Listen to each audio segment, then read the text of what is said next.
This is the Sound of Young America from MaximumFun.org. I'm Jesse Thorne. My guest this week, Betty Davis, is a legend in the world of soul music. She released just 3 albums in the 1970s, but her stunning beauty, spectacular aesthetic sense, and most of all, her raw, bluesy funk made an... I want you to remember that this is a learning experience for me. When it comes to Betty Davis, I'm not as familiar with her music. I've heard of her, but never heard any of her music. So please feel free to correct me on anything I may say that's wrong in the comments. impact that continues to be felt to this day. She's perhaps best known as the wife of Miles Davis, the woman who introduced him to Jimi Hendrix and Sly Stone and convinced him to go electric with Bitches Brew. But her influence extends much further to contemporary artists who've cited her work like Ice Cube and Erykah Badu, and to artists who followed in her footsteps like Madonna and Prince. Since she left the music industry in the mid-1970s, Davis has been intensely private. Her first 2 records, Betty Davis and They Say I'm Different, were re-released this year by Seattle's Light in the Attic Records, and to support them, Miss Davis kindly agreed to this, her first radio interview in almost 30 years. Before this interview fully starts, it just reminded me of something. He said that she introduced her husband, Miles Davis, to, I don't quite remember who, but she introduced. It pretty much goes hand in hand with what I say a wife's job is. You know, I always tell my wife over and over again that her job as my wife is just as important as my job is to her as her husband. And I told her, I said, do you want to know what your job is? She looked at me and said, yeah. I said, your job is to make sure I have no excuses. None. I told her I wanted to write a book. She went and got me a laptop, which means, guess what? I had no excuses. And the fact that she introduced her husband to someone that can push him in the direction he wanted to go in, it was proof that what I'm saying, I believe is true. Let me know in the comments if you have any insight on that. Before we talk to Miss Davis, Thank you. I want to start by talking a little bit about your life growing up. What do you think piqued your interest in music as a kid? Well, I was writing music since I was 12 years old, and it was a gift. And the first song I ever wrote was "I'm Gonna Bake That Cake of Love." That was when you were 12 years old? Yeah, Where did you get the idea to write a song like that when you were 12 years old? I don't know. Do you remember any of it? I'm going to bake that cake of love? No, I can't remember any of it. Are you sure? Or you're not just holding out on me? No, I think it was "I'm Gonna Bake That Cake of Love, baby, just you and me." I can't remember anything after that. What kind of music did you like listening to when you were 12 years old? I listened to the radio a lot. My mother used to listen to the blues. Did you like those records? Yeah, I liked them a lot. What were your favorites? I like Jimmy Reed, um, Muddy Waters, B.B. King. They were really simple lyrics.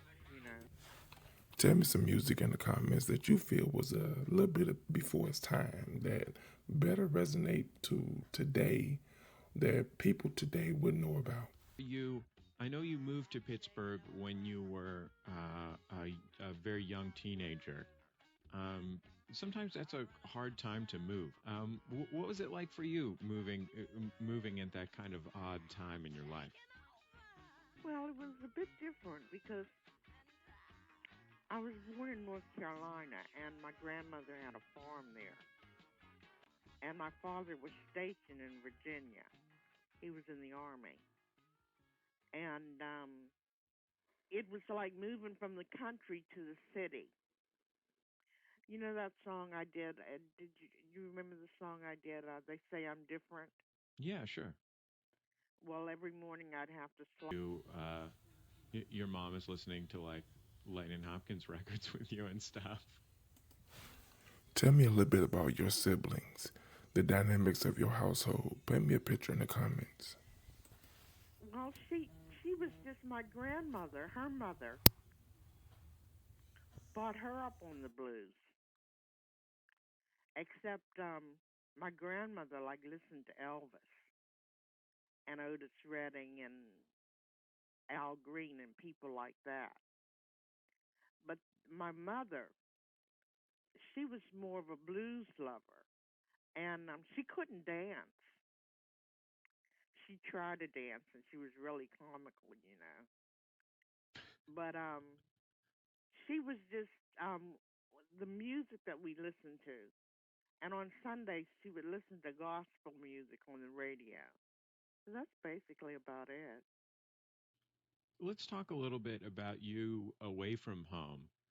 Um, how did you end up going to fashion design school? Well, I used to always sketch clothes.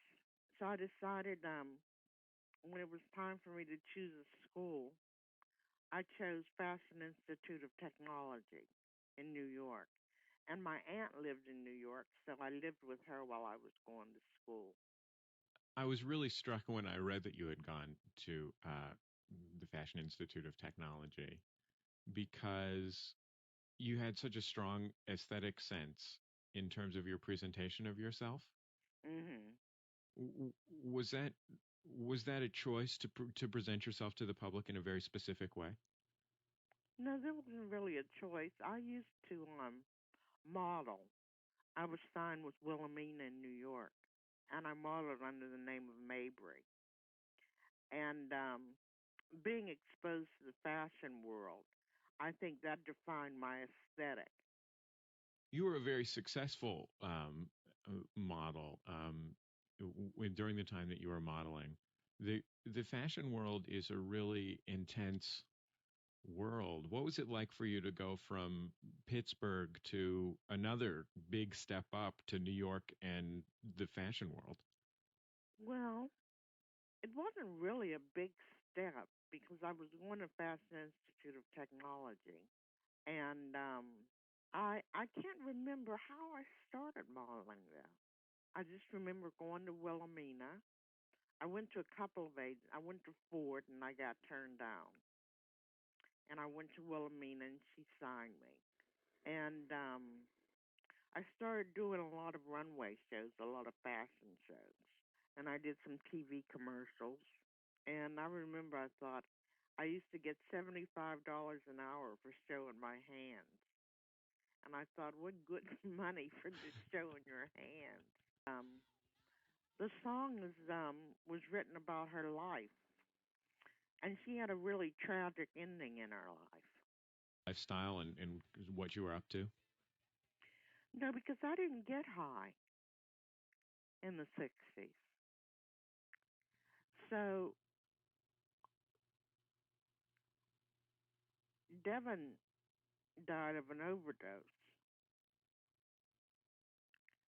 My connection with the '60s was just really a musical connection, I guess. When you say that you didn't get high, you really didn't get high at all. No, I didn't get high at all Why did you make that choice? because I didn't feel that I needed to. Was it hard not to? No, when everybody started to get high, I'd leave. It wasn't really difficult. I'd just leave because I didn't want to be a drag, you know, or a party pooper, or someone that would be there observing. So I would just leave. Let's talk a little bit more about your music. Um, at what point did you decide that you wanted to be a music performer? Well, I never decided that I wanted to be a performer.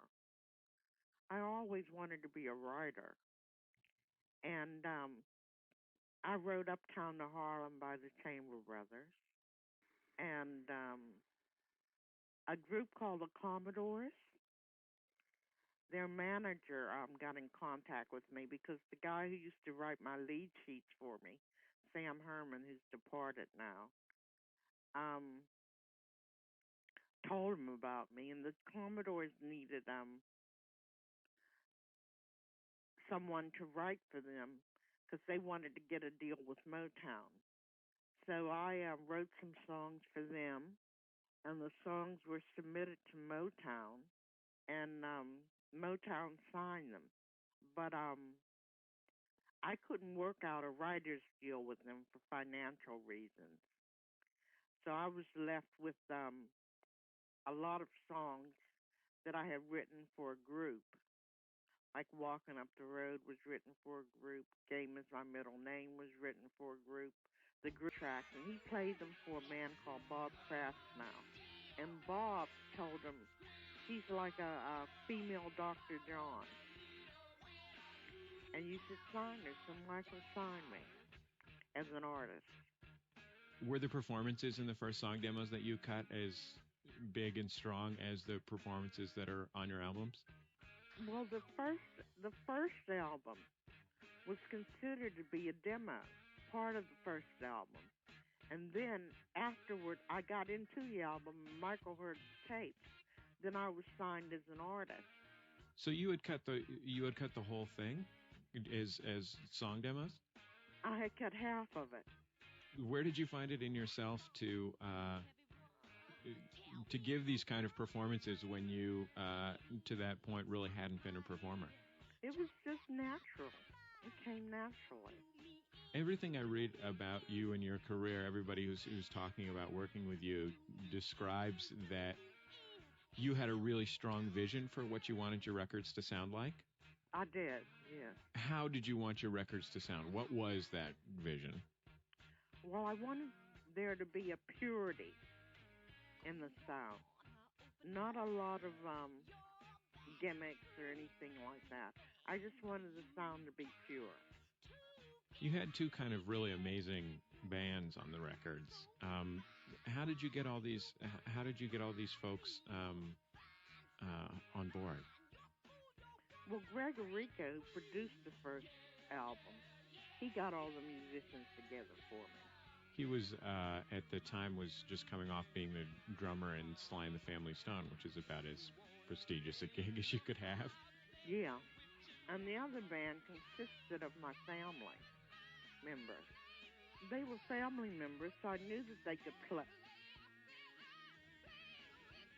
And that's how it happened. Have you listened to the records that you cut since the late 70s or so when you left the music business? Yeah. Do they sound different now to you than they did then? No. Are you happy with them? Yes. What do you like about them? I like the structure of the tunes. The lyrics I really like. And the Sound of Young America. Thank you for having me. Admit, it was a pretty good interview. Sorry I didn't react as much as I wanted to, but I think I was more caught into the fact of learning and doing less question asking. But tell me your thoughts about the interview. Tell me your thoughts about the questions I asked. And how familiar are you with her music?